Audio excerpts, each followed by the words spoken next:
اعوذ بالله من الشیطان الرجیم بسم الله الرحمن الرحیم. السلام علیکم ورحمت الله وبرکاتو. ګرانو مالدارانو، الله جل جلاله دې وکړي چې روغ او جوړ شئ. ستاسو له مقررو اړیکو څخه مننه چې موږ ته پیغامونه رالیږئ. ستاسو د پوښتنې د ځواب دپاره زه دغه وړوکی ویډیوي پیغام تاسو سره په لیکلې بڼه او هم په ژوندۍ بڼه باندې خپروم. له اکا څخه وروسته وینه بهېدنه آیا دا په د غواګانو یا د خوسیو په بلاروالي باندې کوم تاثیر یا اغیزه لري او که نه لري؟ اکثره وخت مسلکي کدرونه هم په دې اړه باندې پوښتنه کوي او ځینې مالدارانو سره هم دا تشویش وي چې آیا د الکا نه وروسته کومه وینه چې بهیږي دا به څومره تاثیر کوي. د دې دپاره چې په موضوع باندې وپوهیږئ، اول خبره دا ده چې غویمتوب دا کوم دوران چې دی دا 4 مرحلې لري چې هغوی ته یې پرو اسټرس وایي، دویمې ته یې ایسټرس وایي، درېیمې ته یې میډ اسټرس وایي او څلورمې ته یې ډای اسټرس وایي. عموما په دویمه مرحله کې غواګانې چې دي دا دې ته آماده کیږي چې هغه نښې ښکاره کړي او تاسو ډاکټر ته هغه وړئ یا غویه ته یې وړئ او هغه الکا ته آماده کیږي.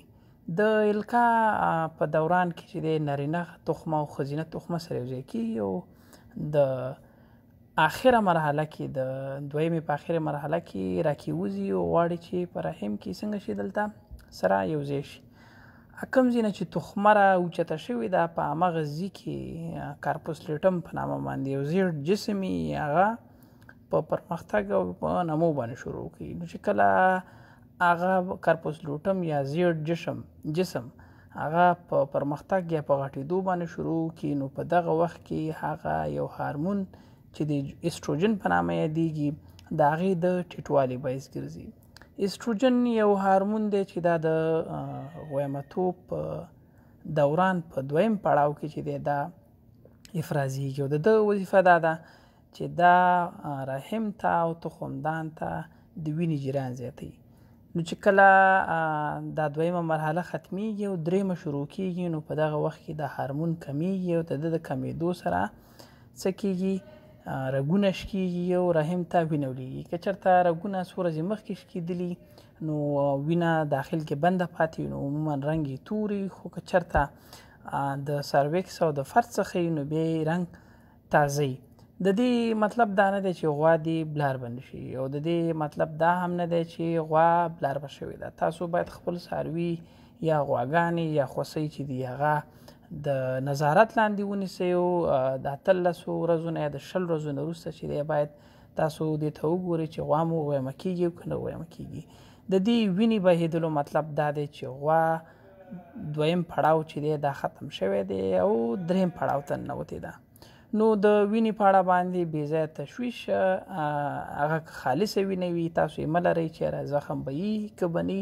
دا اکثره دا په خوسیو کې د 15 نه 15% پورې په خوسیو کې او 40% اکثره په غواګانو کې. ځینې وختونه ځینې مالداران داسې تجربه لري چې تېر ځلې مې غوا یې نه اچولې او بیا بلار به نه شوله، یا مثلا د غوا 2 ځلې وینه واچوله او په 3 ځل.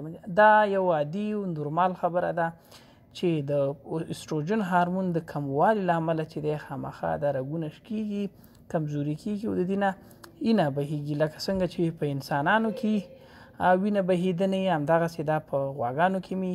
نو دا کومه غیر عادي خبره نه ده.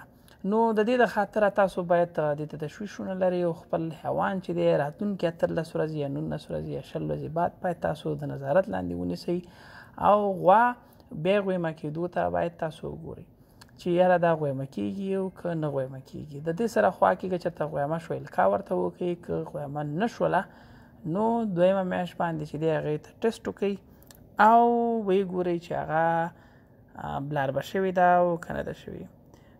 دکتر صاحب نرگس پرسان کرده یک گاو بعد از 1 ماه القا شدن از بطنش قطره خون میآید، در این صورت کدام مشکلی دارد؟ سخت جنین شده یا هیچ القا صورت نگرفته؟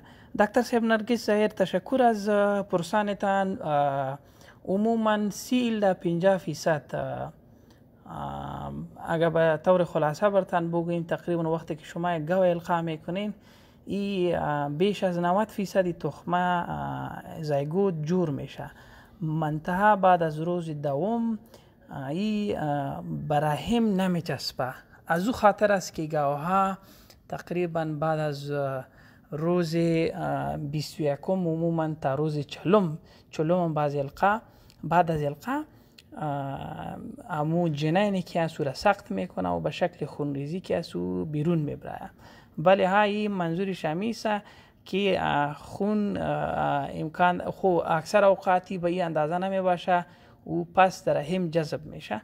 ولی اگر بعدم شما باید ببینین که این سرویکس ازی کدام مشکل خونه داره، ویژنایتیس خونه داره، سرویسایتیس و التهاب واژن خو موجود نیست یا التهاب سرویکس خو موجود نیست یا منبع ازی کجا است، یا اصلا از سیستم ترهی آمده یا نامده. پر ترتیب باندې زه امید لرم چې تاسو په دې کله باندې معلومات اخیستئ. خدای مو روغ او جوړ لره. د الله په امان.